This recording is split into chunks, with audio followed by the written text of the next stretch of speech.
What's up, YouTube? It's your boy Mark Dark, and I'm back with another video. If you're new, if you love power, go ahead and hit that subscribe button, like the video, and leave your theories, comments, everything down below.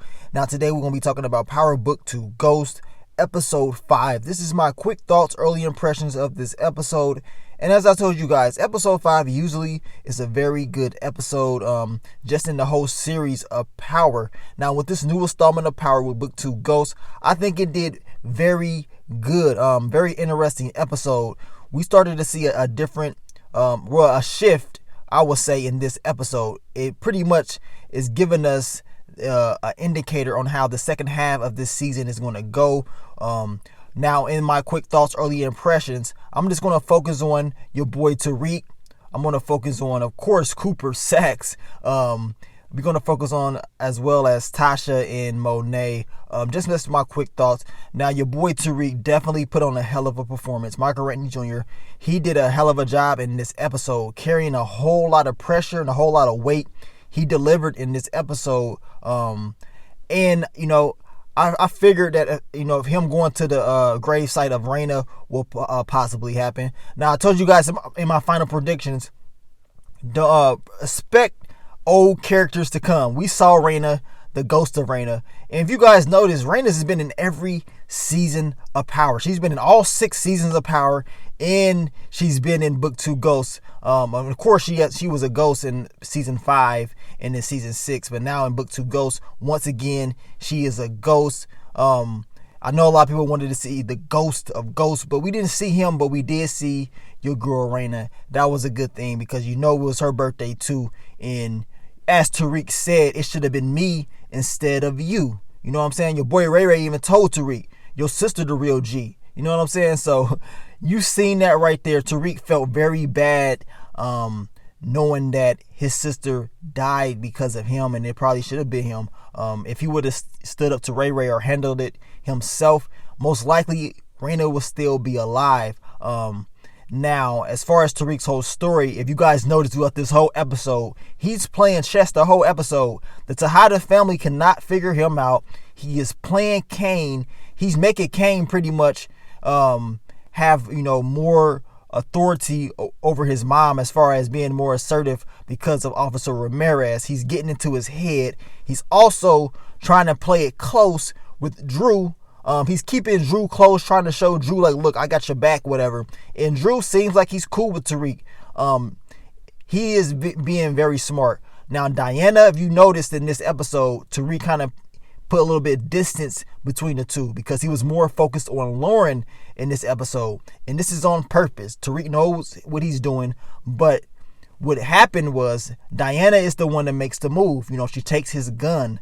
Now we know at the end of the episode, of course, Tariq is able to get a new burner gun from the Tejada family, Kane at least, and he was very pissed off. So even though that Tariq is helping out all these Tejadas, Kane, he still has that jealousy factor because he feels like Tariq is getting probably a little bit more clout than he deserves, and he doesn't like that. He doesn't like to see someone else have that type of power, especially someone that's not even really a part of their family. But Tariq did slip up in this episode, and really, as I told you guys, we cannot trust Riley. Tariq can't trust her, at least. We saw that. People calling her the new Holly and stuff like that. I don't know about all that. I understand that people want to associate these new characters with the original cast so bad, but with this girl, she's definitely dirty, and she's doing everything she has to do to help her uncle, her uncle Nancy out. And speaking of Cooper Saxe in this episode, once again we get a classic Cooper Saxe. As I told you guys, he's able to get people to do things that he is not going to do. You know what I'm saying? He's able to get people to do his dirty work in this episode. Once again, you would think that Cooper Saxe, after last episode, he would tell his niece to stay away from Tariq. You messed up. You know what I'm saying? But he didn't. Cooper Saxe didn't do that. He told her to go and just get information and bring it back. Instead, she was able to get a lot of information. At least she was able to get to go into his phone to share his location information. And that's when Cooper Saxe took advantage of that. Filming Tariq, talking about him pretty much killing his father.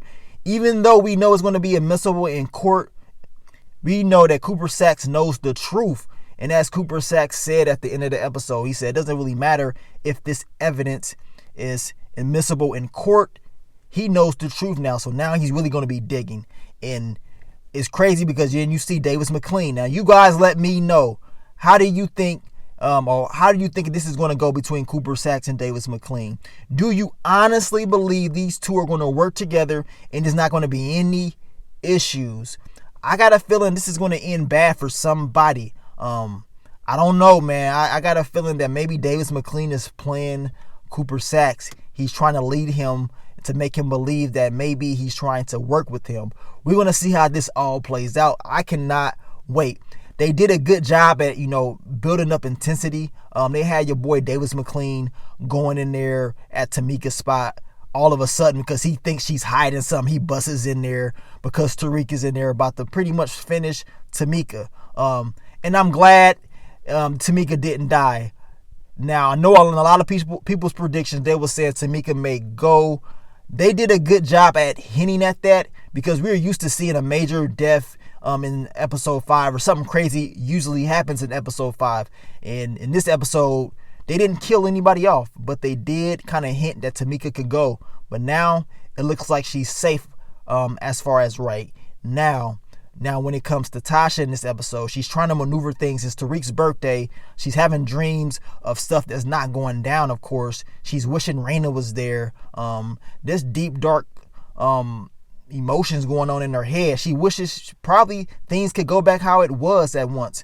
Tasha had a very difficult episode. She couldn't really do nothing because she doesn't really have any power. She tried. McLean pretty much turned her down. Now, as far as Monet in this episode, Monet pretty much did the exact same thing she does in all the episodes. She was a little bit more hands-on as far as giving out directions. Once again, trying to talk to Kane. But in this episode, Kane kind of let her know how he really feels. He don't like what's going on between Officer Ramirez as well as some of the things she's doing with Tariq.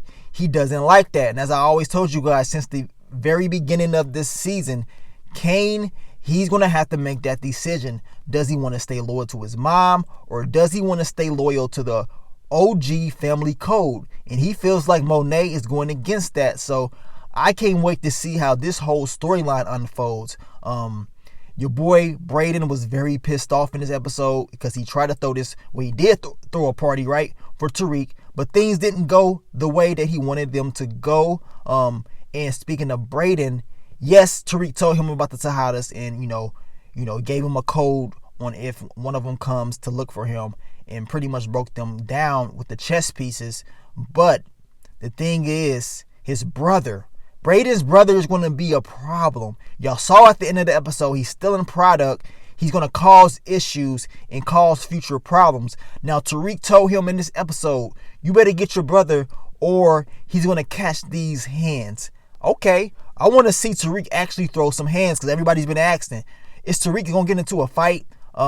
Cordy Kent pretty much said that he doesn't have the skill set like his father because he didn't grow up like that. So Tariq getting into a fight is something that I definitely want to see. We know Brayden got hands. We want to see what Tariq can actually do. But overall, man, this episode, I think it was a very great episode because you don't have time of your ghosts. I mean, a lot of people got expectations very high.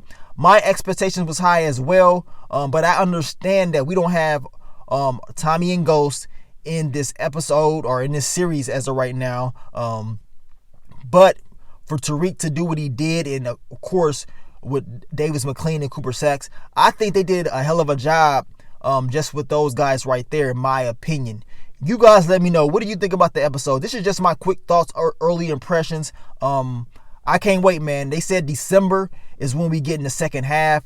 I will be breaking down a lot more videos for you guys this week, but stay tuned. Later on today, I will be dropping a full recap for you guys. But you guys let me know, how did you feel? What were your first impressions of episode 5? And I will catch y'all later, man. But keep supporting your boy, and I will continue to bring you more Power Book 2 Ghost content in the future.